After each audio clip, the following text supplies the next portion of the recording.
آمنت بالله وملائكته وكتبه ورسله واليوم الآخر والقدر خيره وشره من الله تعالى والبعث بعد الموت। আমরা বলতাম আমানতু বিল্লাহ, আমি ঈমান এনেছি আল্লাহ তাআলার উপর, ওয়া মালাইকাতিহি, ঈমান এনেছি তার ফেরেশতাগণের উপর, ওয়া কুতুবিহি, ঈমান এনেছি তার নাজিলকৃত কিতাবসমূহের উপর, ওয়া রুসুলিহি, ঈমান এনেছি রাসূলগণের উপর, ওয়াল ইয়াউমিল আখিরি, ঈমান এনেছি আখিরাত পরকালের উপর। 6 নম্বরে বলতাম ওয়াল কদরি খাইরিহি ওয়া শাররিহি মিনাল্লাহি তাআলা, ঈমান এনেছি যে তাকদীরের ভালো মন্দ আল্লাহর তরফ থেকেই হয়। 7 নম্বর ওয়াল বা'সি বা'দাল মাউত, আমি ঈমান এনেছি মৃত্যুর পরে পুনরুজ্জীবিত হওয়ার উপর। এইখানে 7টা বিষয়ের কথা আছে। তবে 5 নম্বর ওয়াল ইয়াউমিল আখিরি আর ওয়াল বা'সি বা'দাল মাউত, এই দুইটা হলো 2 in 1, একের মধ্যে 2। আমরা যে মরার পরে আবার আল্লাহ যে আমাদের জীবিত করবেন, এ ব্যাপারে কারো সন্দেহ আছে? জোরে বলেন, আছে? তা মরার পরে আবার আল্লাহ আমাদের জীবিত করবেন, পুনরুজ্জীবিত হতে হবে, এটা কি দুনিয়ায় না আখেরাতে? ইহকালে না পরকালে? তাহলে আমি যদি আখেরাতের উপরে ঈমান আনি, এই কথার স্বীকৃতি দেই, আখেরাত সম্পৃক্ত যত বিষয় আছে সবগুলোর উপরেই ঈমান আনা জরুরি হয়ে যায়। এই হিসাবে এই দুইটা 1 আর বাকি 5, ঈমানের ভিত্তি সর্বমোট কয়টা? 6টা। ওয়াল ইয়াউমিল আখিরি, আখিরাতের উপরে ঈমান আনলাম। প্রথম কথা, আখিরাত কখন? যে যখন মরবে তখন তার আখিরাত শুরু।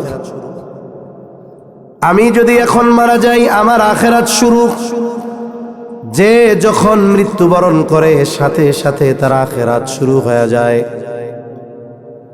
আখিরাতের সবচাইতে গুরুত্বপূর্ণ পার্ট, অংশ যেগুলো, এর মধ্যে অন্যতম অংশ হলো কিয়ামত।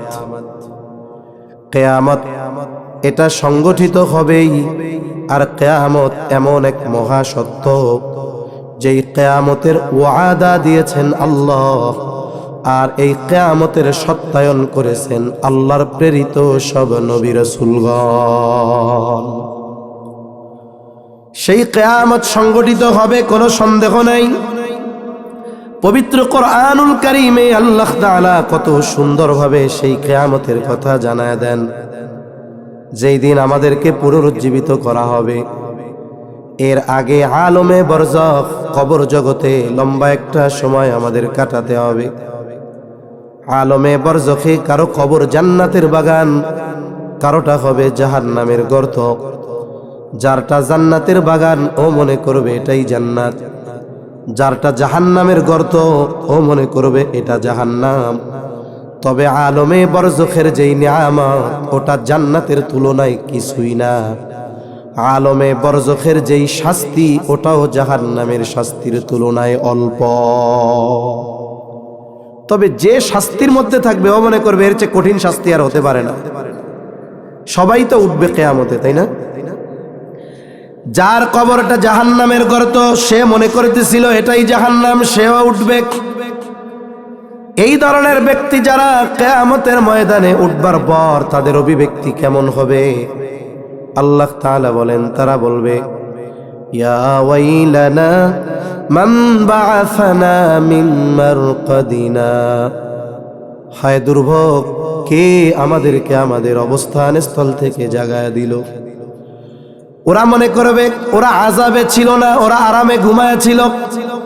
কিয়ামতের ময়দানের অবস্থা দেখে তারা এত ভীত চিন্তিত হবে, ও যে এতকাল আযাবে ছিল সেটা ভুলে যাবে। এজন্য বলবে, মান বা'আসানা মিন মারকাদিনা, কে আমাদেরকে আমাদের অবস্থান স্থল থেকে জাগায়া দিল। মুমিনরা অথবা ফেরেশতারা তাদের এই কথার জবাবে বলবে হাযা মা ওয়া'আদার রহমানু ওয়া সাদাকাল মুরসালুন। এটাই হলো সেই দিবস যেই দিবসের ওয়াদা যিনি দিয়েছেন তিনি কে? দয়াময়, যেই দিবসের প্রতিশ্রুতি দিয়েছেন এবং রাসূলগণ যেই দিবসের সত্যায়ন করেছেন, এটাই হলো সেই কিয়ামতের দিবস। তাহলে কিয়ামত সংগঠিত হবে সুনিশ্চিত, কোনো সন্দেহ নেই। তবে কখন কিয়ামত সংগঠিত হবে এর সুনির্দিষ্ট সময় দুনিয়ার কেউ জানে না, একমাত্র যিনি জানেন তিনি কে? আরো জোরে বলেন না কে?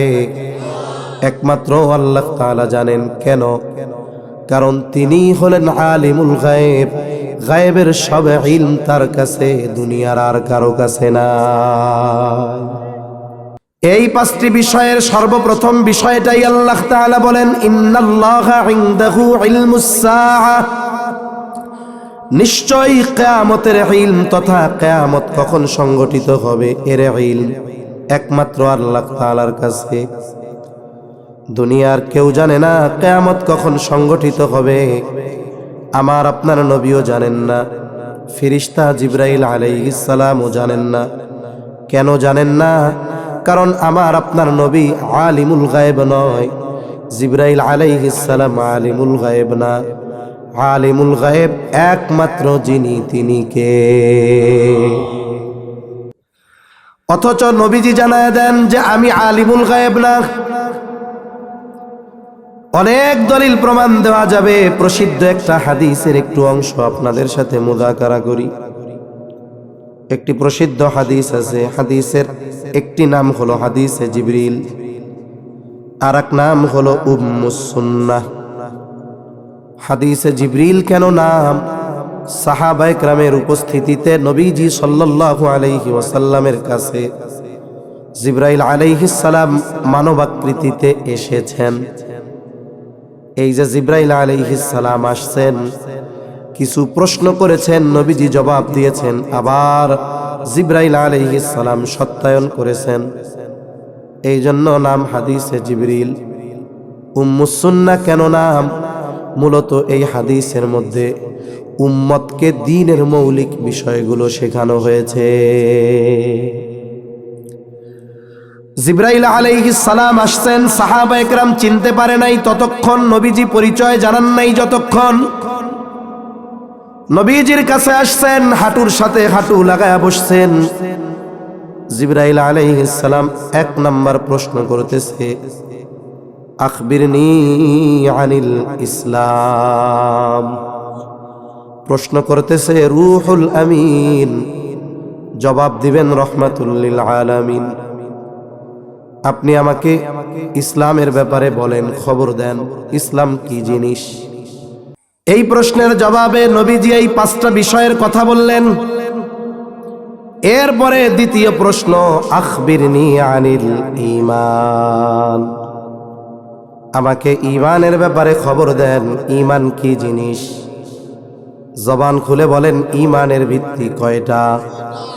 নবীজি ওই 6টা বিষয়ের কথা বললেন। এরপরে প্রশ্ন করা হলো, আখবিরনি আনিল ইহসান, ইহসানের ব্যাপারে আমারে খবর দেন, ইহসান কি জিনিস? নবীজি সাল্লাল্লাহু আলাইহি ওয়াসাল্লাম জবাব দিলেন, আন তা'বুদাল্লাহা কাআন্নাকা তারাহু ফাইন লাম তাকুন তারাহু ফাইন্নাহু ইয়ারাকা। তুমি এমন ভাবে ইবাদত করবা কেমন যেন তুমি আল্লাহকে দেখতেছো, আর যদি এমনটা না হয় ফাইন লাম তাকুন তারাহু ফাইন্নাহু ইয়ারাকা, তুমি আল্লাহকে দেখো না, যদি এমনটা হয় ফাইন্নাহু ইয়ারাকা, বলেন তো আল্লাহ তাআলা আমাকে আপনাকে দেখে কি দেখেন না? এই চিন্তাটা মানুষের জীবন পরিবর্তন করতে পারে। শহরে অনেক জায়গায় লেখা থাকে যে আপনার গতিবিধি সিসি ক্যামেরার দ্বারা নজরদারি করা হইতেছে। সিসি ক্যামেরা যখনই মানুষ দেখে চিন্তা করে, হায় রে, আমি যা করতেছি তা তো রেকর্ড হয়ে যাচ্ছে, নিজেকে একটু সতর্ক বানায়, উল্টাপাল্টা কিছু করা যাবে না, বলা যাবে না, তাহলে তো রেকর্ড হয়ে যাবে, ধরা খেয়ে যেতে হবে। তা সিসি ক্যামেরার এই লেন্সের দেখারে আমরা ভয় করি। অনেক সময় অনেকে সিসি ক্যামেরা লাগায় রাখে। আমরা এক জায়গায় বসবাস করি, একটা বিল্ডিংয়ে থাকি, যে জায়গায় আমাদের বিল্ডিংয়ের যে সভাপতি, ওনার মোবাইল চুরি হয়ে গেছে। তা উনি যখন বলছে, আমি তখন বললাম, ভাই মোবাইল ভেতর থেকে চুরি হয়েছে, আমাদের তো সিসি ক্যামেরা লাগানো আছে। তা উনি বললেন, লাগানো আছে, একটাও কাজ করে না, লাগায় রাখছি যেন মানুষ ভয় পায় এই জন্য। এরপরেও যেই ভিতরে ঢোকে সিসি ক্যামেরা দেখার পরে একটু সতর্ক হয়ে যায়। আমরা ওই সিসি ক্যামেরার দেখারে কত ভয় করি, অথচ সিসি ক্যামেরা ভুয়াও লাগায় রাখতে পারে। অথচ আহকামুল হাকিমিন দেখেন কেমন দেখা, যত আধার হোক, অন্ধকার হোক, কালো হোক, সমুদ্রের তলদেশ সবচাইতে গভীর যে জায়গায়, মারিয়ানা ট্রেঞ্চ 13 কিলোমিটার গভীর, ওইখানে কয়েকশো মিটার পর্যন্ত সমুদ্রের তলদেশে সূর্যের আলো পৌঁছায়, কয়েকশো মিটার মাত্র। এরপরে এত নিকষ কালো অন্ধকার হয়ে যায়, দুনিয়ার আমাবস্যার অন্ধকার ফেল। ওই সমুদ্রের তলদেশে অন্ধকার কুচকুচে কালো পাথর, ওর উপরেও যদি একটা কুচকুচে কোনো প্রাণী যেটা মানুষ চোখ দিয়ে দেখতে পারে না, ওই 13 কিলোমিটার অন্ধকারের নিচে কালো পাথরের উপরে ওই ক্ষুদ্র কালো পোকাটাকেও যিনি দেখেন তিনি কে? আমরা যদি এই চিন্তাটা করি, তাহলে দেখবেন আমাদের দিনের চরিত্র, মানুষের সামনের চরিত্র, রাতের বেলা একা একা যখন থাকি তখনকার চরিত্র সব সমান হয়ে গেছে। এরপরে নবীজি সাল্লাল্লাহু আলাইহি ওয়াসাল্লামকে প্রশ্ন করা হলো, আখবিরনি আনিস সাআহ, আপনি আমাকে কিয়ামতের ব্যাপারে খবর দেন, কিয়ামত কখন সংগঠিত হবে? নবীজি জবাব দিলেন, প্রশ্ন করতেছে জিবরাইল আলাইহিস সালাম, নবীজি তো জানে। কি জবাব দিলেন? মাল মাসউলু আনহা বিআলামা মিনাস সাইল, এই ব্যাপারে যাকে প্রশ্ন করা হয়েছে তিনি প্রশ্নকারীর চাইতে বেশি জানেন না। কেমন যেন নবীজি বলেন, ও ভাই জিবরিল, কিয়ামত কখন সংগঠিত হবে না তুমিও যেমন জানো না, আমিও তেমন জানি না। এরপরে বলতেছে আলামতের ব্যাপারে বলেন। নবীজি 2টা আলামতের কথা বলছেন। 1 নম্বর আলামত নবীজি বলেন, আন তালিদাল আমাতু রাব্বাতাহা, দাসী তার মনিবকে প্রসব করবে। আমার আগেও ভাই আলোচনার প্রয়োজনে মা বাবার হকের ব্যাপারেও কিছু কথা হয়তো বলছে। আন তালিদাল আমাতু রাব্বাতাহা, দাসী তার মনিবকে প্রসব করবে। ব্যাখ্যা কি? মুফাসসিরিনে কেরাম থেকে কয়েকটা ব্যাখ্যা, একটা আমি আপনাদের খেদমতে একটু শোনাই। ইউরোপ আমেরিকার কালচার, পশ্চাত্য যেই কালচার, এদের সভ্যতা অসভ্যতায় ভরা আর নোংরামিতে ভরা, অশ্লীলতায় ভরা।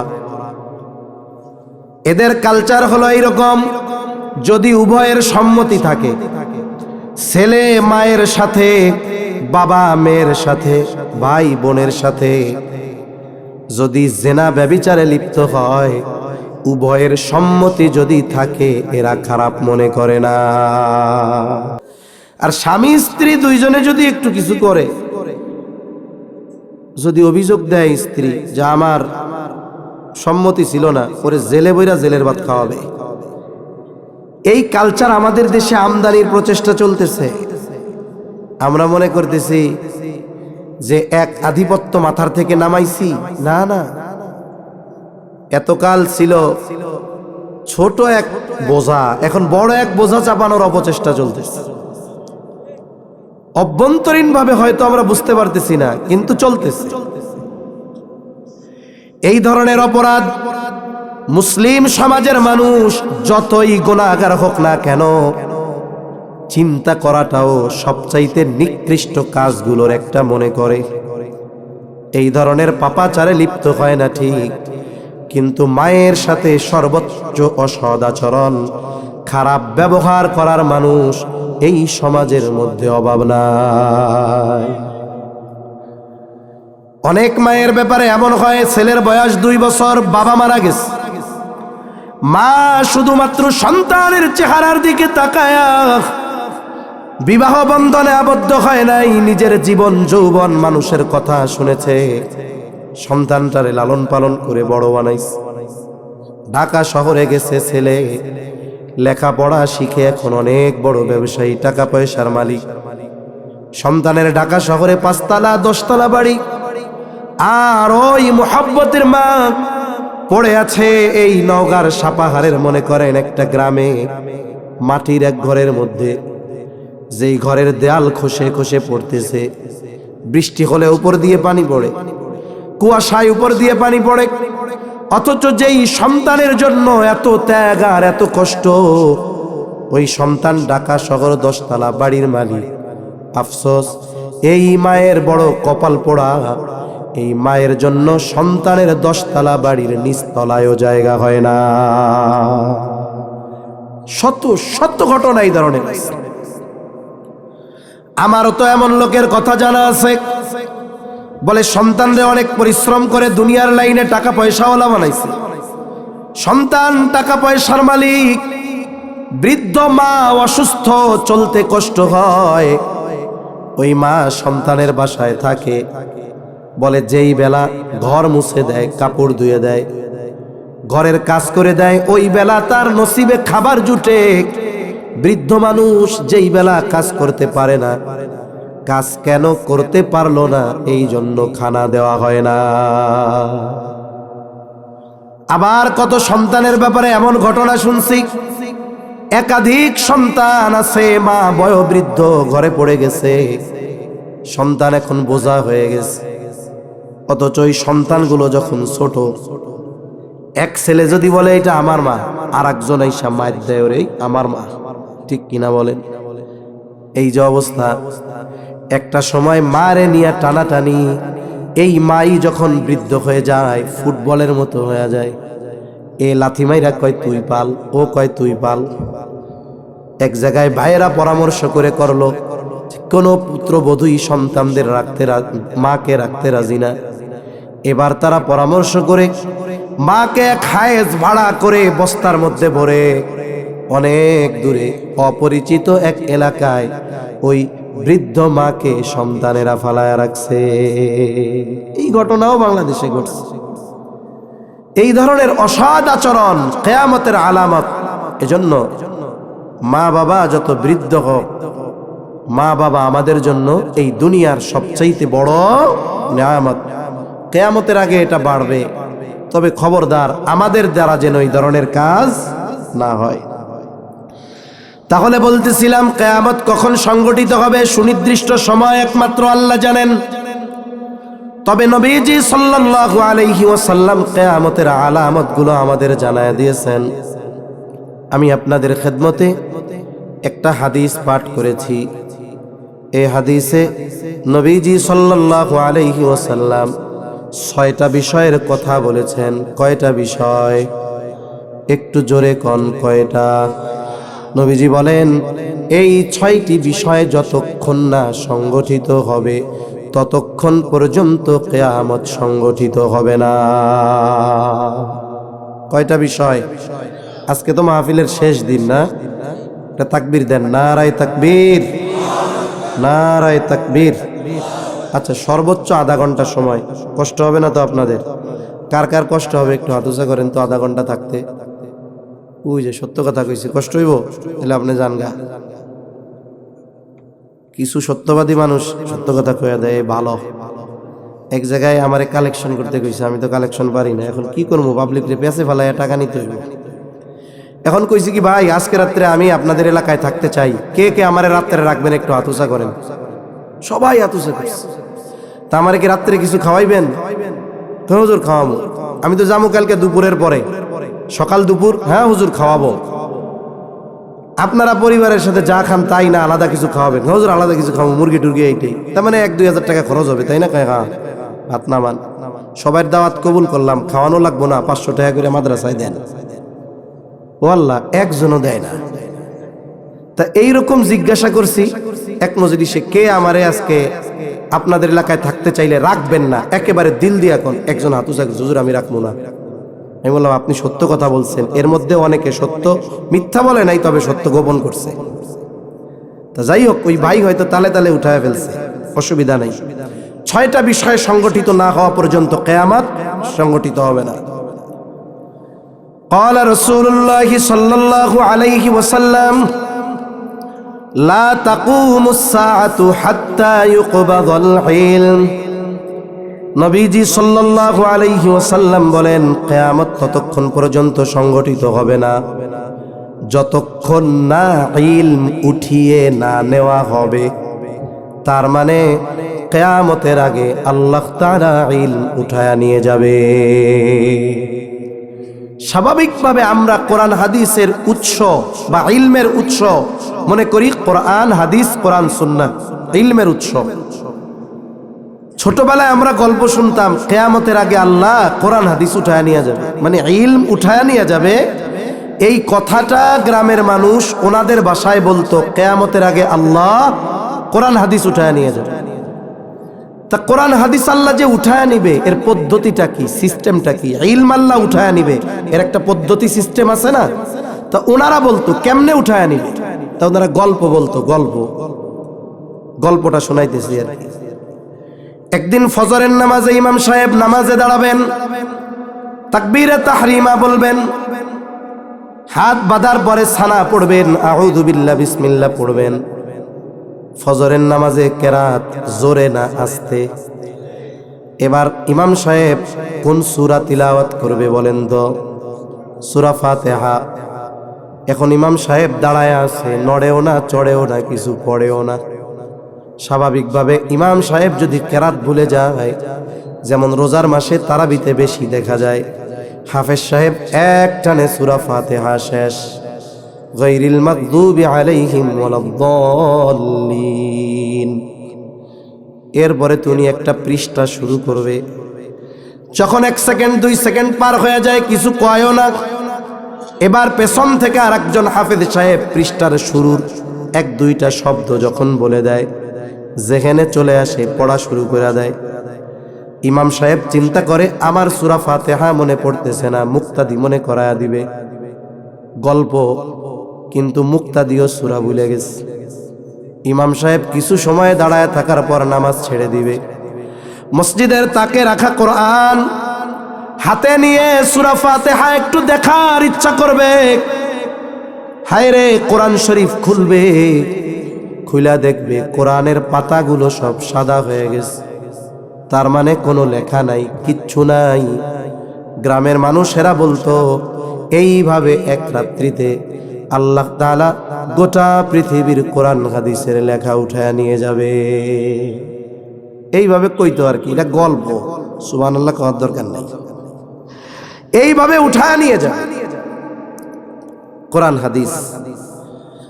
তবে ইলম আল্লাহ কোরআন হাদিস এইভাবে একত্রে উঠায় নেবেন না। নবীজি সাল্লাল্লাহু আলাইহি ওয়াসাল্লাম বলেন, ইন্নাল্লাহা লা ইয়াকবিদুল ইলমা ইনতিজাআন ইয়ানতাজিউহু মিনান নাস।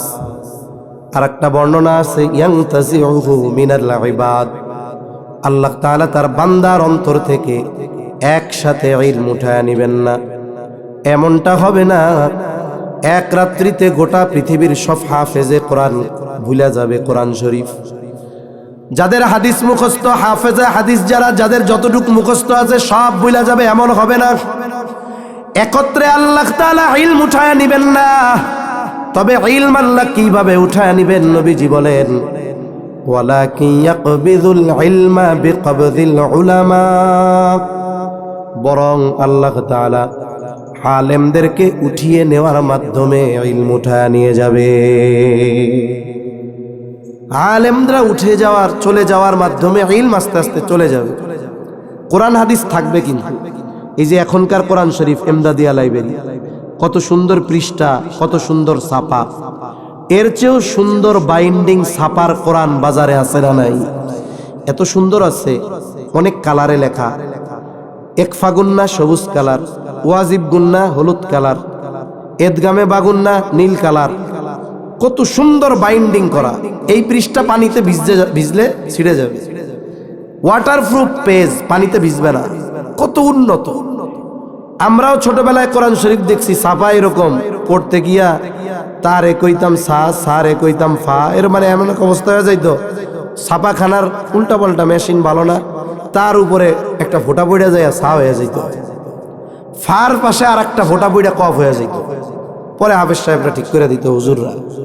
তো এখন কত সুন্দর চকচকা ছাপা ঝকঝকা পৃষ্ঠা, সময়ের সাথে সাথে আরো বাড়বে। তবে আফসোস, কোরআন হাদিসের আমল সময়ের সাথে সাথে কমবে।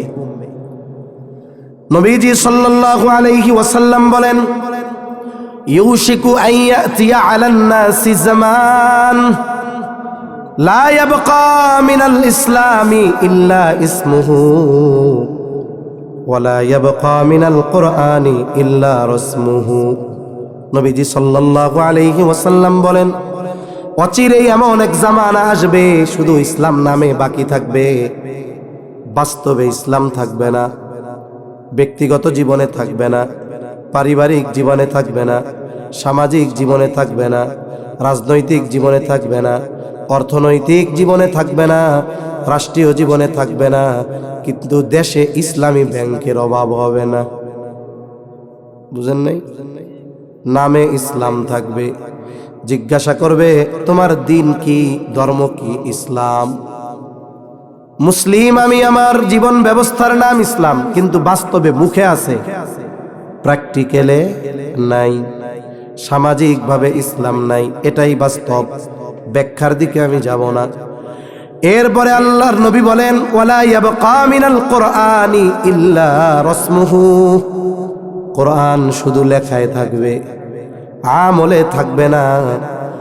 আমল এক পাশে রাখেন, এখন তো এমন এক জামানা কোরআনের আমল তো বহুদূর, কোরআনের তিলাওয়াত নাই, তিলাওয়াত নাই কোরআনের। অথচ আমরা ছোটবেলায় দেখছি তখন কারেন্ট তো ছিল না, মানুষ এশার নামাজের পরপর ঘুমায়া যেত, উঠতো গিয়ে সুবহে সাদিকের 1 ঘন্টা আগে, মানে সেহরির টাইম শেষ হওয়ার 1 ঘন্টা আগে। আমাদের বাড়িতে কি দেখতাম, যে মহিলারা যারা ছিল এরা আগে উঠা উঠান ঝাড়ু দিত। বাড়ির সামনে যদি রাস্তা থাকতো, বাহির বাড়ি বলে আমাদের ওইদিকে, বলে রাতের আধার তো অন্ধকার, কেউ নাই, মহিলারা ওই বাহিরেও ঝাড়ু দিয়ে আসতো। আইসে এবার বাড়ির পুরুষদেরকে ডাক দিত। এখনো সেহরির টাইম শেষ হইতে 1 ঘন্টা আধা ঘন্টা বাকি, মুরব্বীরা উঠত। এইবার অজু করে ঘরের নারী পুরুষেরা তাহাজ্জুদের সালাতে দাঁড়ায়া যাইত। নামাজ শেষ, ওয়াক্ত শেষ, আজান হলো, মহিলারা যায় নামাজে বসা, পুরুষরা মসজিদে চলে যাইত। আজানের সাথে সাথে মহিলারা ফজরের নামাজ শেষ করে তিলাওয়াত করে এরপরে পুরুষদের আগমনের অপেক্ষায় থাকতো, কারণ আজানের 45-40 মিনিট পরে ফজরের নামাজ। এর মধ্যে মহিলাদের নামাজ তিলাওয়াত কমপ্লিট। এবার পুরুষেরা মসজিদ থেকে যেই মামুলাত গুলা আছে শেষ করে বাড়িতে আসতো, আর মহিলারা চা বিস্কিট, চা মুড়ি, শীতের দিন হইলে খেজুরের রস আর উড়ুম, অনেক জায়গায় আখের গুড়ার মুড়ি, খেজুরের গুড়ার মুড়ি নিয়ে পুরুষদের আগমনের অপেক্ষায় থাকতো। পুরুষেরা এবার বাড়িতে এসে চা পান করে মুড়ি খেয়ে মহিলারা রান্না শুরু করত, আর পুরুষেরা এবার ফজরের পরে তিলাওয়াত শুরু করত। ওই সময় কোনো ব্যক্তি যদি সকালবেলায় ঘর থেকে বের হতো, রাস্তা চলতো, প্রত্যেকটা বাড়ির থেকে গুনগুন কোরআনের তিলাওয়াতের আওয়াজ পাওয়া যাইত। আছে সেই আওয়াজ? নাই। আধুনিকতা আমাদেরকে শেষ করে দিচ্ছে। পড়া শুদ্ধ হোক আর অশুদ্ধ হোক, কমপক্ষে নিচে তো হাত দিয়া নড়াচড়া করতো, গুন গুন যা কইতো কইতো। এখন তো তাও নাই, আমল নাই, তিলাওয়াতও নাই। এরপরে আসেন, কিছু মানুষ আছে দেখবেন কোরআন শরীফ পড়তে দিতে পারে না, দেখলে বুকে হাত দেয়, চুমা দেয়, আদর করে, তাই না? কিন্তু আফসোসের ব্যাপার, সারা দেশের বিভিন্ন জায়গায় সফরের কারণে অনেক কিছু চোখে পড়েছে, দেখেছি। অনেক প্রত্যন্ত অঞ্চল দেখছি, ঘর বাড়ি ভালো নাই, কিন্তু মসজিদে পাকা, নিচে টাইলস নয়, মার্বেল লাগানো, মসজিদের মধ্যে এসিও আছে। গ্রামের মধ্যে এত সুন্দর, আফসোস লাগে ওই মসজিদের তাকে রাখা আছে কিছু কোরআন, কোরআনগুলো একেবারে কোনো গিলাফ নাই, কিচ্ছু নাই, লন্ডভন্ড হয়ে আছে, ছিঁড়ে ছিঁড়ে আছে। কোনো জায়গায় এমনও দেখেছি কোরআনের উপরে ধুলাবালি ময়লা পড়ছে, ওই ময়লার উপরে টিকটিকি তেলা পোকা পায়খানা করছে। মসজিদ টাইলস করা, কিন্তু ওই কোরআনের আজমতটা পর্যন্ত রক্ষা করতে পারে না। তিলাওয়াত বাদ দেন, কোরআনের যেই মর্যাদা, আল্লাহর কালাম, এটারে যে একটু মোহাব্বত করে পরিষ্কার পরিচ্ছন্ন রাখা, একটা গিলাফে মুড়ায় রাখা, এটাও আপনাদের আশেপাশে বা খোঁজলেন অনেক মসজিদের মধ্যে নাই। দেখেন দিয়া অনেক জায়গা তো এমন আছে, বাপ মরছিল 15 বছর আগে কোরআন বের করছে, নিয়তি করে রাখছে মা মরলে এরপরে বাইর করবো, এর মধ্যে যা হয় হোক। তাহলে বলেন তো, 200 কোটি মুসলমান আছে ঠিক, যেই মুসলমানের মর্যাদা এই কোরআনুল কারীমের জন্য, আমল তিলাওয়াত তো পরে, এটার মোহাব্বতই আমাদের মধ্যে নাই। তা অন্যদিকে চলে যাচ্ছে কথা, অত দূর তো আর যাওয়া যাবে না। তাহলে নবীজি বলেন আল্লাহ তাআলা আলেমদেরকে উঠায় নেওয়ার মাধ্যমে ইলম উঠায় নিয়ে যাবে।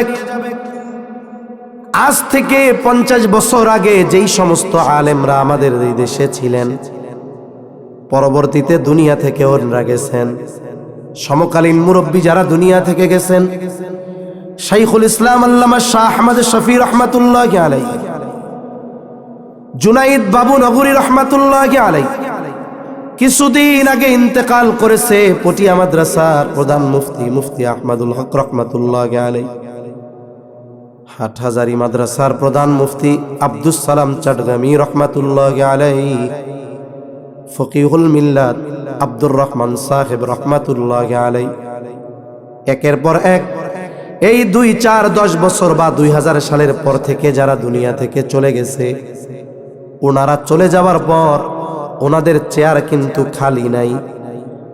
যিনি প্রধান মুফতি ছিলেন আব্দুস সালাম চট্টগ্রামী রহমাতুল্লাহি আলাইহি, হাটহাজারী মাদ্রাসার, উনি চলে গেছেন। ওনার দায়িত্বে আরেকজন বসছে, তিনিও যোগ্য মানুষ, কিন্তু বলেন তো আব্দুস সালাম চট্টগ্রামীর যে ইলম, যেই তাকওয়া, ওই পরিমাণ ইলম আর তাকওয়া ওনার পরে যিনি দায়িত্ব পেয়েছেন তার মধ্যে আছে নাকি? নাই। ওনার আগে যারা ছিল বলে ওনার চাইতে তারা যোগ্য ছিল বেশি, কোরআন হাদিসের গভীর বুঝ তাদের মধ্যে বেশি ছিল। একের পর এক এই ধরনের আলেমরা দুনিয়া থেকে চলে যাবে, আর ইলমকে আল্লাহ উঠায় নিবেন। কোরআন লেখা থাকবে, হাদিস লেখা থাকবে, কিন্তু জুনাইদ বাবু নগরীর মতো মুহাদ্দিস থাকবে না। একের পর এক এভাবে আল্লাহ উঠায় নিবে। তখন কি হবে?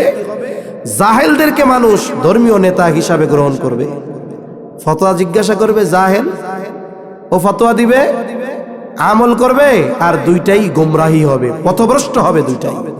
এজন্য কি করা দরকার আমাদের? আমরা যারা সাধারণ মানুষ, আমাদের উলামা ইকরামের প্রতি তাজিম রাখা, মোহাব্বত রাখা, ভালোবাসা রাখা দরকার। সাথে সাথে মাদ্রাসাগুলো যেখান থেকে ইলম শিখে ওনারা আলেম হচ্ছেন, এই মাদ্রাসাগুলোর প্রতি আমাদের ভালোবাসা রাখা দরকার আছে না নাই? তাহলে 1 নাম্বার, নবীজি বলেন কিয়ামতের আগে আল্লাহ তাআলা ইলম উঠায় নেবেন। 2 নাম্বার, ওয়া তাকসুরাজ জালাজিলু, কিয়ামতের আগে জালজালা বেড়ে যাবে, ভূমিকম্প বেড়ে যাবে। 2000 সালের পরে খুব দ্রুততার সাথে পৃথিবীর বিভিন্ন জায়গায় বড় মাত্রার ভূমিকম্প হয়েছে। ভূতাত্ত্বিকরা বলেন এটা আরো বাড়বে। ভূমিকম্প কেন হয়? বলে টেকটনিক প্লেটের নড়াচড়ার কারণে হয়। এটা ভূতাত্ত্বিকদের তথ্য। তবে কোরআনের তথ্য হলো এই জমিনার জলে যত ধরনের বিপর্যয় হয়, মুসিবত হয়, এগুলো হলো সব মানুষের হাতের কামাই। আল্লাহ তাআলা বলেন যাহারাল ফাসাদু ফিল বাররি ওয়াল বাহরি বিমা কাসাবাত আইদিন নাস, জলস্থলে যত বিপর্যয় এগুলো সব মানুষের হাতের কামাই। এই ভূমিকম্প স্থলের বড় একটা মুসিবত, এটা পাপাচারের কারণে হয়। জেনা, গান বাদ্য, ওজনে কম দেওয়া, জুলুম, মা বাবার সাথে অসৎ আচরণ, যাকাতকে জরিমানা মনে করা। বলে এই ধরনের পাপাচার যখন জমিনে বেড়ে যায় তখন জমিনের মধ্যে ভূমিকম্প বাড়ে। এজন্য আমাদের করণীয় এই পাপগুলো যেন আমাদের দ্বারা সংগঠিত না হয়। আল্লাহ হেফাজত করুক বলি আমিন। 3 নাম্বার, নবীজি বলেন ওয়া তাকারাবাজ জামান, সময় নিকটবর্তী হয়ে যাবে। হাদিসের মধ্যে আসছে শেষ জামানায় এক যুগকে মনে হবে 1 বছরের মতো, বছরকে মনে হবে মাসের মতো, মাসকে মনে হবে সপ্তাহের মতো, সপ্তাহকে মনে হবে দিনের মতো, দিনকে মনে হবে ঘন্টার মতো, ঘন্টাকে মনে হবে মিনিটের মতো, মিনিটকে মনে হবে সেকেন্ডের মতো। এর দ্বারা উদ্দেশ্য হলো মুহাদ্দিসিনে কেরাম বলেন কিয়ামতের আগে আল্লাহ তাআলা সময় থেকে বরকত উঠায় নিয়ে যাবে।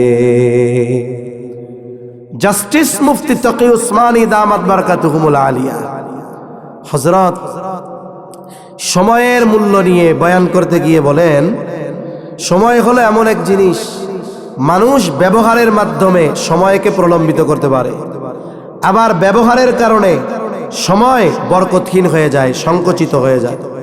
তার মানে মানুষ যদি সময়গুলোকে ভালো কাজে অতিবাহিত করে, নেকের কাজে অতিবাহিত করে, তাহলে এই সময়কে আল্লাহ তাআলা প্রলম্বিত করে দেন। আর যদি মানুষ সময়কে নেকের কাজে অতিবাহিত করে প্রলম্বিত করেন, আর যদি গোনা অহেতুক পাপাচারে সময় ব্যয় করে, তাহলে আল্লাহ তাআলা এই সময়কে সংকুচিত করে দেন।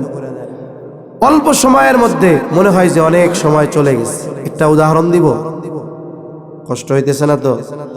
হচ্ছে, এজন্যই মানুষরা উঠতেছে, কারণ এখন অনেক রাত, 12টা 20। যাদের ফজরের নামাজের চিন্তা আছে তারা চলে যান, অসুবিধা নেই। আমি আর 10-12 মিনিটের মধ্যে শেষ করে দিব ইনশাআল্লাহ। কারণ আপনি চক্ষু লজ্জায় বসে থাকবেন, ফজরের নামাজ কাজা হবে, এ দায়ভার নেওয়ার মতো ক্ষমতা আমার নাই। এজন্য যার ফজরের চিন্তা আছে চলে যান।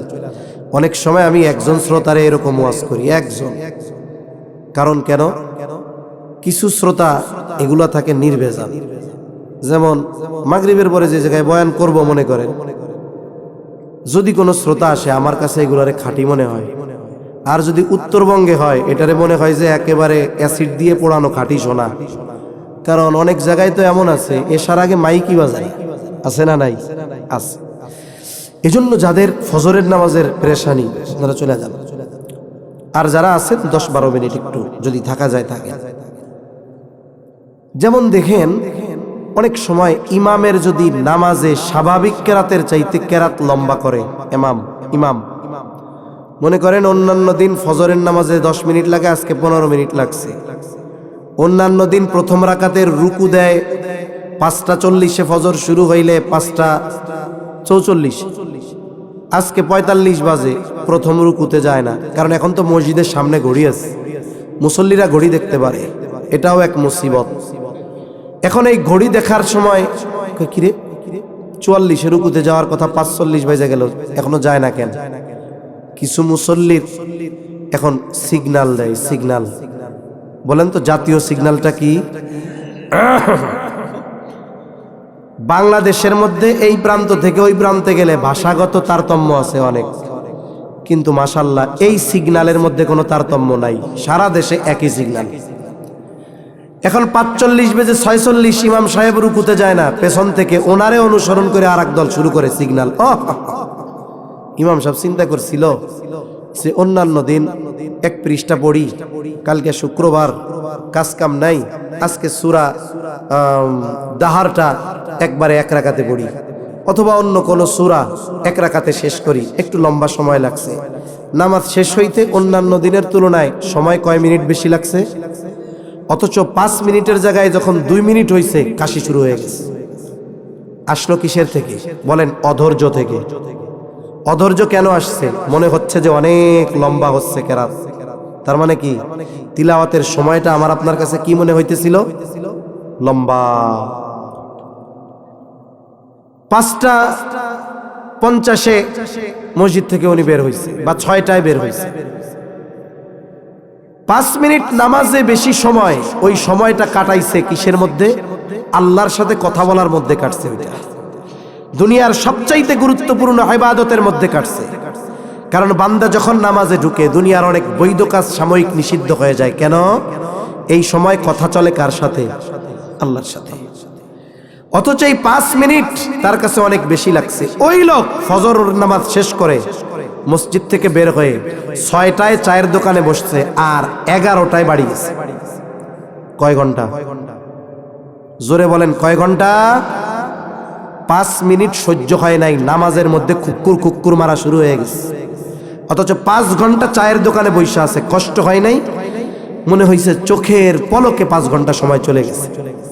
বলেন ওই 5 মিনিট সময়ে কি ছিল? বরকত। বলেন কি ছিল? কেন? ওই 5 মিনিট সময় কাটছে ইবাদতে। 5 ঘন্টার মধ্যে বরকত ছিল না, চোখের পলকে চলে গেছে। কেন? বলে এই 5 ঘন্টা ছিল বরকত শূন্য। মানুষ মারা যাওয়ার পরে কথা বলে। দুনিয়াতে যেই মানুষগুলো সময় এইভাবে নষ্ট করে এরাও আল্লাহর সাথে কথা বলবে, তবে এদের কথা আমরা শুনতে পাই না। নবীজি বলেন দুনিয়ার মানুষ যদি মৃত মানুষের কথা শুনতো তাহলে ভয়ে দাফন কাফন বাদ দিয়ে দিত। তা ওনারা যে কথা বলে মরার পরে, যারা দুনিয়ায় সময় নষ্ট করছে এরা কি কথা বলে? আল্লাহ বলেন ফায়াকুলা রব্বি লাউলা আখরতানি ইলা আজালিন করিব ফাআসাদদাক ওয়া আকুম মিনাস সালিহিন। ওই লোকগুলো বলবে মরার পরে, ও আমার রব, আমাকে যদি সামান্য সময়ের অবকাশ দেওয়া হইতো, যদি পুনরায় আবার একটু দুনিয়ায় যাওয়ার সুযোগ দিতেন ও রব, যেই সম্পদ দিয়েছিলেন তা থেকে সাদাকা করতাম, ওয়া আকুম মিনাস সালিহিন, সময়গুলোকে নেক কাজের মাধ্যমে অতিবাহিত করতাম, ওয়া আকুম মিনাস সালিহিন, আমি সৎকর্মশীলদের অন্তর্ভুক্ত হয়ে যাইতাম। বলেন না যত আবেগ আর দরদ নিয়ে আল্লাহর কাছে এই ফরিয়াদ করুক না কেন, পুনরায় 1টা মিনিটের জন্য নয়, 1 সেকেন্ডের জন্য তাকে দুনিয়ায় আসার সুযোগ দেওয়া হবে নাকি? যেই জিনিসের জন্য এত আফসোস সেটা আমাদের আছে, হায়াত সময়। এজন্য খেলায় খেলায় না কাটায়া এই সময়গুলো আমরা ভালো কাজে ব্যয় করব। তাহলে হায়াতে বরকত যিনি দিবেন তিনি কে? 4 নম্বর ওয়াতাযহারুল ফিতান। এখানে উদ্দেশ্য হলো দাজ্জাল আগমন না করা পর্যন্ত কিয়ামত সংগঠিত হবে না।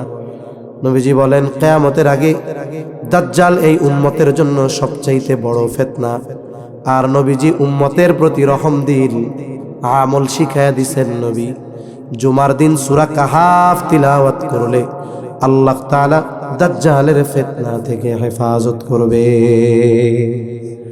বুজুর্গানে দিন বলেন এই আমলের পাওয়ার এত বেশি, দাজ্জাল আসার আগেও তো একের পর এক ফিতনা আসবে। যখন মানুষের জন্য হক বাতিল, সত্য মিথ্যা পার্থক্য করা কঠিন হবে, বুজুর্গানে দিন বলেন যারা এই সূরা কাহাফের আমল জারি রাখবে, দাজ্জাল আগমনের আগেও যত ফিতনা আছে এই আমলের বরকতে আল্লাহ ওই সমস্ত ফিতনা থেকেও হেফাজত করবে ইনশাআল্লাহ। পুরা সূরা যদি না পারা যায়, কমপক্ষে প্রথম 10 আয়াত তিলাওয়াতে অভ্যস্ত হব আমরা, করেন ইনশাআল্লাহ। 5 নম্বর আল্লাহর নবী বলেন ওয়াতাকসুরুল হারাজ, কিয়ামতের আগে হারজ বেড়ে যাবে। সাহাবায়ে কেরাম জিজ্ঞাসা করলো হত্যাকাণ্ড, যে ইয়া রাসূলুল্লাহ আমরা তো প্রতি বছর যুদ্ধের ময়দানে হাজার হাজার মুশরিক হত্যা করি, এটা কি হারজ? নবীজি বলেন না, এটা হারজ নয়। হারজ হলো কি? হুয়াল কাতলুল কাতাল, পারস্পরিক হত্যাকাণ্ড বাড়বে। প্রতিবেশী প্রতিবেশীকে হত্যা করবে, ভাতিজা চাচাকে হত্যা করবে, এই ধরনের হত্যাকাণ্ড, মানে মুসলমানদের মধ্যে হত্যাকাণ্ড বাড়বে। এই দুনিয়ায় কথার কথা দৈনিক যদি কাফেররা 100 মুসলমান হত্যা করে, কাফের 100 মুসলমান হত্যা করলে মুসলমানের দ্বারা মুসলমান হত্যাকাণ্ডের শিকার হয় মিনিমাম 1000। এখন বলেন তো এই পৃথিবীতে মুসলমান হত্যা কাফেররা বেশি করে না মুসলমানরাই বেশি করে? আমরাই বেশি করি। পারিবারিক, রাজনৈতিক, সামাজিক, অর্থনৈতিক প্রভাব বিস্তারকে কেন্দ্র করে মুসলমানকে হত্যা করতেছে। অথচ নবীজি বলেন সিবাবুল মুমিনি ফুসুকুন ওয়া কিতালুহু কুফর, মুমিনকে গালি দেওয়া ফাসিকি, হত্যা করা কুফরি। অন্যায়ভাবে কোনো মুসলমানকে হত্যা করা এটা পুরো দুনিয়ার মানুষকে হত্যা করার সমপরিমাণ গুনাহ। এই ধরনের এক পাপ, কেমন যেন সে দুনিয়ার সমস্ত মানুষকে হত্যা করলো। একজন মুসলমানের জীবনের দাম এত, অথচ সমাজে হত্যাকাণ্ড সময়ের সাথে বাড়তেছে না কমতেছে? কমতেছে। হত্যাকাণ্ড তো বহুদূর। আমরা একজন মুমিনকে জবান দিয়েও কষ্ট দিব না, গালি দেওয়া তো বহুদূর, জবান দিয়েও কষ্ট দিব না। মতাদর্শ, দল পার্থক্য থাক, যদি তার কালিমা হয় লা ইলাহা ইল্লাল্লাহ মুহাম্মাদুর রাসূলুল্লাহ, এই কথার মধ্যে যদি ফাঁক ফোকর না থাকে, কাদিয়ানীরাও কিন্তু এই কালিমা কয়, কিন্তু এই কালিমার মধ্যে ফাঁক ফোকর আছে, ওদের ব্যাখ্যার ফাঁক ফোকর আছে। ফাঁক ফোকর যদি না থাকে, নেফাকি না থাকে, সে আমার ভাই, আমি তারে জবান দিয়েও কষ্ট দিব না। এজন্য নবীজিও বলেন, আল মুসলিমু মান সালিমাল মুসলিমুনা মিন লিসানিহি ওয়া ইয়াদিহি, প্রকৃত মুসলমান হলো সে যার জবান এবং হাতের অনিষ্ট থেকে অপর মুসলমান নিরাপদ থাকে। আমি মুসলিমকে গালি দিব, কষ্ট দিব, আর তাহাজ্জুদ পড়ে আমি নিজেরে পাকা মুসলমান দাবি করব, এটা কখনো সম্ভব নয়। 6 নম্বরে নবীজি বলেন, হাত্তা ইয়াকসুরা ফীকুমুল মালু ফায়াফিদু, মানুষের ধন সম্পদ এত পরিমাণ বৃদ্ধি পাবে, এটা উপচায়া পড়বে, এই অবস্থা না হওয়া পর্যন্ত কিয়ামত হবে না। মুহাদ্দিসিনে কেরাম বলেন, এই অবস্থাটা হবে ঈসা আলাইহিস সালামের জামানায়। তিনি দাজ্জালকে হত্যা করবেন। শরীয়তে মুহাম্মাদি এই দাওয়াত তিনি গোটা পৃথিবীতে পৌঁছাবেন। উনি আইসা ইনজিলের দাওয়াত দিবেন না, নতুন শরীয়তের দাওয়াত দিবেন না, নিজের অতীত শরীয়তের দাওয়াত দিবেন না। তিনি ইসলামের এই শাশ্বত বাণীর প্রচার করবেন। গোটা পৃথিবীর আনাচে কানাচে ইসলাম পৌঁছায়া যাবে। একজনও বেঈমান থাকবে না, মুনাফিক থাকবে না, সবাই পাকা ঈমানদার। আল্লাহ তাআলা আসমান আর জমিনের বরকতের দরজাগুলো খুলে দিবে। এত পরিমাণ সম্পদ মানুষের হবে, মানুষের মন চাইবে যে হারে আমি যদি একটু সাদকা করতে পারতাম, দান করতে পারতাম। মানুষের দান করতে মনে চাইবে, কিন্তু গোটা পৃথিবী খুঁজেও দান নেওয়ার মতো একজন মানুষও খুঁজে পাওয়া যাবে না। নবীজি বলেন, ততক্ষণ কিয়ামত সংগঠিত হবে না যতক্ষণ না মানুষের মাল সম্পদ উপচিয়ে না পড়বে। এই আলামতগুলো নবীজি হাদিসে বলছেন। এবার আয়াতের কথাগুলো 1-2 মিনিটে অনুবাদ বলে শেষ করে দেই। 1 নাম্বার, ইন্নাল্লাহা ইনদাহু ইলমুস সাআহ, কিয়ামত সংগঠিত হবে কখন, এর ইলম একমাত্র কার কাছে? জোরে বলেন, কার কাছে? আল্লাহর কাছে। নবীজির কাছেও নাই, জিবরাইল আলাইহিস সালামের কাছেও নাই। তবে যে নবীজি কিছু আলামত জানিয়েছেন, আলামতগুলো থেকে কিছু আলামত জানছি। কিছু আলামত আছে এটা পাপ সম্পৃক্ত, কমপক্ষে এই পাপগুলো যেন আমার আপনার দ্বারা সংগঠিত না হয়। 2 নম্বর, আল্লাহ তাআলা বলেন, ওয়া ইউনাজ্জিলুল গায়থ, তিনি বৃষ্টি নামান। মেঘ হলেই বৃষ্টি হয় তা না, বৃষ্টি নামান কে? অনেক সময় গোটা আকাশে মেঘ, বৃষ্টি হয় না। অনেক সময় মেঘ নাই, বৃষ্টির ঠেলায় শুকনা জায়গায় মাজা পানি হয় কি হয় না? তাহলে বৃষ্টি কে নামান? আল্লাহ নামান। ওয়া ইয়ালামু মা ফিল আরহাম, মায়ের রেহেমে ছেলে না মেয়ে, কালা না ধলা, দুনিয়ার কেউ জানে না। জানে কে? আপনি কইতে পারেন, হুজুর আমার নাতি তো দুনিয়ায় আসার 2 মাস আগেই জানছিলাম পোলা হবে। আপনি জানছেন কখন? আপনি জানছেন যখন আল্লাহ তাআলা মায়ের পেটে তারে আকৃতি দিছে। এই অবস্থায় তো আল্লাহ তাআলা আপনার নাতিরে মায়ের পেটে রাখে নাই। আপনার নাতি কি ছিল? বলে 1 ফোঁটা মিশ্রিত তুচ্ছ পানির কোটি শুক্রের একটা শুক্রকণা ছিল, যেটা দুনিয়ার ওই মাইক্রোস্কোপ দিয়েও দেখা যাইতো না। ওই রকম একটা শুক্র কীট মায়ের রেহেমে পৌঁছাইছে। আল্লাহ তাআলা মায়ের প্রতি মাসের অসুস্থতা বন্ধ করে দিয়েছে। আল্লাহর কুদরতি প্রসেসিংয়ে ওই ক্ষুদ্র জিনিসটারে রক্তের খণ্ড বানাইছে, আল্লাহ জমাট রক্ত বানাইছে, এরপরে মাংসের টুকরা বানাইছে। এটা 4 মাস হয়ে গেছে, এখনো মাংসের টুকরা। পৃথিবীর কোন বিজ্ঞান আছে, কোন বিজ্ঞানী আছে, কোন আল্ট্রাসোনোগ্রাফি মেশিন আছে যে মায়ের পেটে আমি আপনি যখন মাংসের টুকরা ছিলাম, ওই বিজ্ঞানী আর মেশিন বলে দিবে এই মাংসের টুকরা ছেলে না মেয়ে? ক্ষমতা আছে? কিন্তু ওই সময়ও আমার রব, আমাদের রব জানেন কি জানেন না ছেলে না মেয়ে? জানে। এজন্য আল্লাহ তাআলাই জানেন মায়ের গর্ভে ছেলে না মেয়ে, সৌভাগ্যবান না দুর্ভাগ্যবান, তার রিজিক কতটুক, হায়াত কতটুক কেউ জানে না। কে জানে? আল্লাহ জানে। এরপরে আল্লাহ তাআলা বলেন, ওমা তাদরি নাফসুম মাযা তাকসিবু গাদা, কেউ জানে না আগামীকাল সে কি উপার্জন করবে। মানুষের দুইটা অবস্থা হয়। 12:30 শেষ করব বলছি, 1-2 মিনিট বেশি হইলে কষ্ট হবে না তো? আচ্ছা, আমি আমার যেটা বলি এটার উপরে থাকার চেষ্টা করি। তারপরে মানুষের অবস্থা দুইটা হয়, হয়তো দুনিয়ায় স্বাচ্ছন্দ্যে থাকে, টাকা পয়সা ধন দৌলত ক্ষমতা সব আছে, আর একজন নেককার, তার নাই। যার আছে সে হবে শাকের, সে কি হবে? সে শুকর করবে। কিন্তু আমাদের দেশে অবস্থা, যার আছে সে শুকর বাদ দিয়ে ফখর করে, অহংকার করে। তাহলে যার আছে সে করবে শুকর, যার নাই নামাজ কালাম পড়ে কিন্তু একটু অভাবে আছে। অনেক সময় অনুযোগ অভিযোগ, হ্যাঁ আল্লাহ দুনিয়ার সব অভাব আমারে দিছেন, এটা করা যাবে না, তার করতে হবে সবর। যার আছে শুকর, যার নাই সবর। আল্লাহর কাছে চাইবে কিন্তু অনুযোগ করবে না, আল্লাহ আমারই দেখেন খালি গরিব, এরকম না। বলবেন আল্লাহ আমার এই অবস্থা থেকে আপনি আমার উত্তরণ করেন, আল্লাহ আমার জন্য এই কষ্টকর বিষয়গুলো দূর করেন। তাহলে অবস্থা দুইটা, শুকর আর হলো সবর। ফখরও করা যাবে না, হতাশ হওয়া যাবে না, কারণ কেউ জানে না আজকে রাত্রের যে প্রধানমন্ত্রী কালকে তার পালানো লাগতে পারে কি পারে না। এজন্য আজকে যিনি সম্পদওয়ালা কালকে তিনি পথের ফকির হতে পারেন। আজকে যার কিছু নাই তিনি আগামীকাল ক্ষমতার মসনদেও আল্লাহ চাইলে বসতে পারেন। কবিতা বলে না, নদীরে পাড় ভাঙে ও পাড় গড়ে, এই তো নদীর খেলা, সকাল বেলার ধনীরে তুই ফকির সন্ধ্যাবেলা। এরপরে আল্লাহ তাআলা বলেন ওমা তাদরি নাফসুম বিআইয়ি আরদিন তামুত, কেউ জানে না কোন স্থানে কোন জমিনে তার মৃত্যু হবে। আমাদের প্রত্যেকের মৃত্যুর সময় এবং স্থান সুনির্ধারিত, তবে সেটা আমাদের জানা নাই। জানেন কে? আমাদের কি করণীয়? আমাদের করণীয় হলো সর্ব অবস্থায় ওই যে মৃত্যুর মাধ্যমে আখিরাতের সূচনা হবে, সফর শুরু হবে।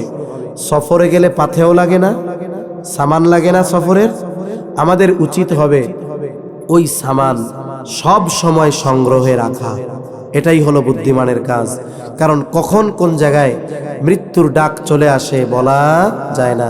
নবীজি এক হাদিসের মধ্যে বলেন, যার যেই জায়গায় মৃত্যু আল্লাহ লিখে রাখছেন ওই জায়গায় যদি তার কোনো প্রয়োজন নাও থাকে, আল্লাহ তাআলা প্রয়োজন সৃষ্টি করে তাকে ওই জায়গায় নিয়ে যায়। এগুলো হলো গায়েব সম্পৃক্ত বিষয়। কেন আমি এই কথাগুলো বললাম? কারণ আল্লাহ তাআলা কোরআনুল কারীমের সূরা বাকারার শুরুতে ইমানদারদের পরিচয় দিয়েছেন।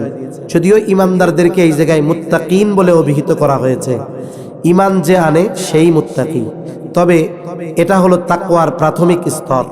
পরে আবার আল্লাহ তাআলা ইমানদারদের তাকওয়া অর্জন করতে বলছেন, ওটা হলো তাকওয়ার আপার ক্লাস। তা ইমানদার ইমান আনলেই মুত্তাকি।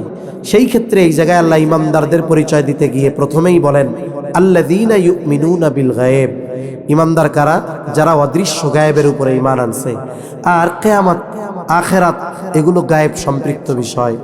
আমরা যদি আখিরাতের উপরে, কিয়ামতের উপরে, গায়েব সম্পৃক্ত বিষয়গুলোর উপরে আমাদের ঈমানকে দৃঢ় করতে পারি, তাহলে আমাদের দুনিয়ার কর্ম আমল চলাচল আচরণ সব কিছু সুন্দর হয়ে যাবে।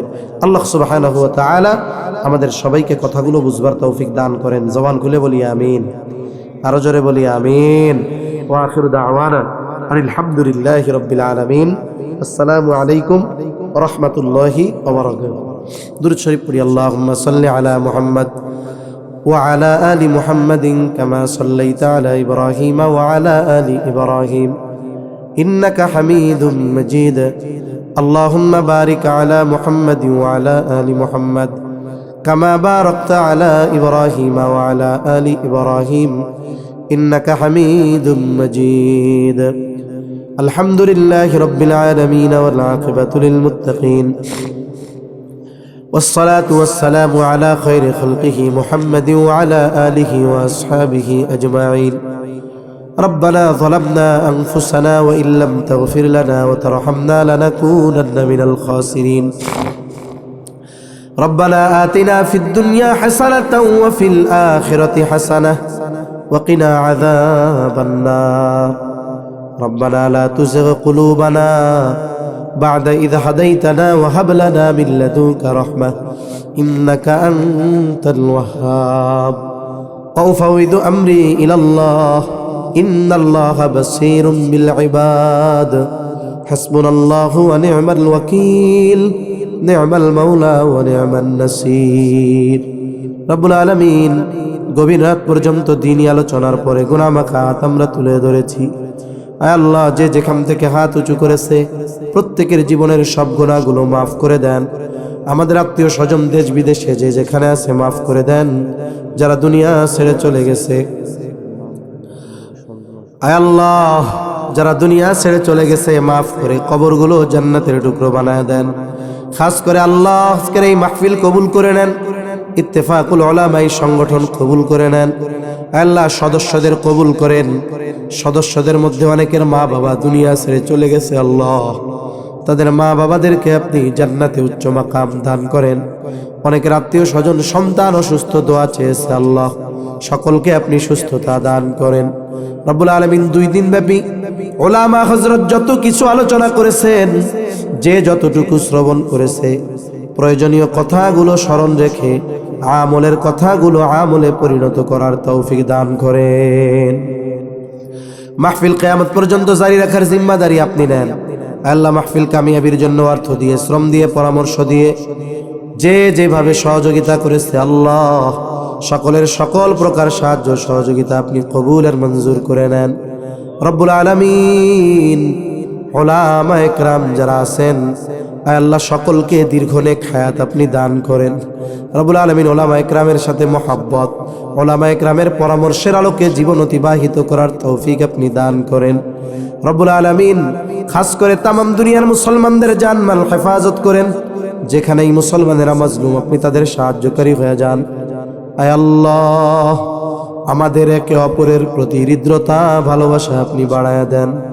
রব্বুল আলামিন, অভাবীর অভাব দূর করেন, ঋণগ্রস্তের ঋণ পরিশোধের তৌফিক দেন। আয় আল্লাহ, হারাম হালাল বেঁচে চলার তৌফিক দেন। বেকার যারা আছে হালাল কর্মসংস্থানের ব্যবস্থা করে দেন। বরকতময় প্রশস্ত রিজিক দেন। রিজিক সংকীর্ণতা দিয়া আল্লাহ আপনি পরীক্ষা নিয়েন না। আয় আল্লাহ, যাদের মা বাবা দুনিয়া ছেড়ে চলে গেছে মাফ করে কবরগুলো জান্নাতের টুকরো বানায় দেন। আয় আল্লাহ, আমাদের সন্তানগুলোকে বাধ্য করে দেন। স্ত্রী সন্তান আমাদের জন্য চক্ষু শীতলকারী হিসাবে কবুল করে নেন। যাদের মা বাবা বেঁচে আছে সুস্থ দীর্ঘ নেক হায়াত আল্লাহ আপনি দান করেন। রব্বুল আলামিন, সকলকে শারীরিক সুস্থতা, মানসিক প্রশান্তি, অর্থনৈতিক সচ্ছলতা দান করেন। প্রত্যেকটা পরিবারে দ্বীনের আবহাওয়া জারি করে দেন। রব্বুল আলামিন, মা বোনদের কবুল করেন, পর্দানিশীন বানান।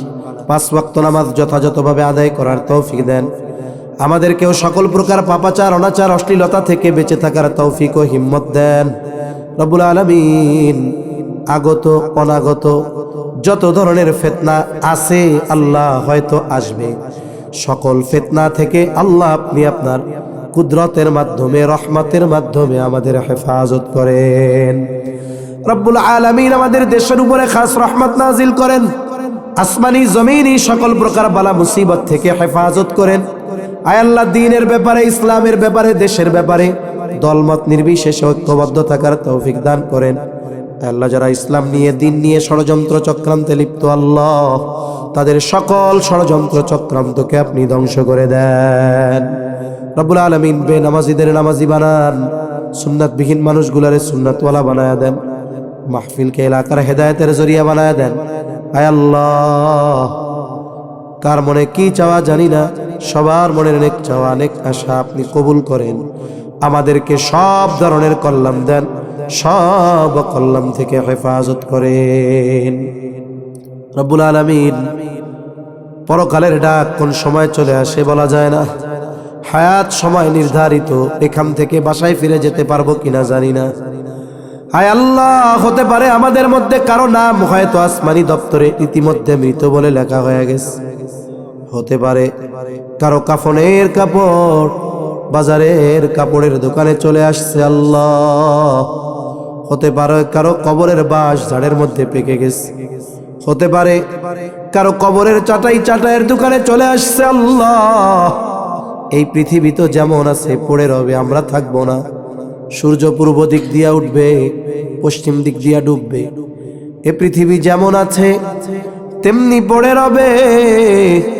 সুন্দর এই পৃথিবী ছেড়ে একদিন চলে যেতে হবে।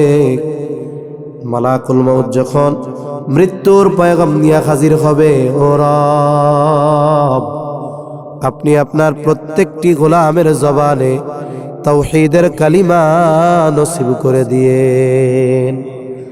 আল্লাহুম্মা ইন্না নাউযু বিকা মিনাল হাম্মি ওয়াল হাযান ওয়াল আজজি ওয়াল কাসাল ওয়াল জুবনি ওয়াল বুখুল ওয়া যালা'id দাইন ওয়া গলাবাতির রিজাল।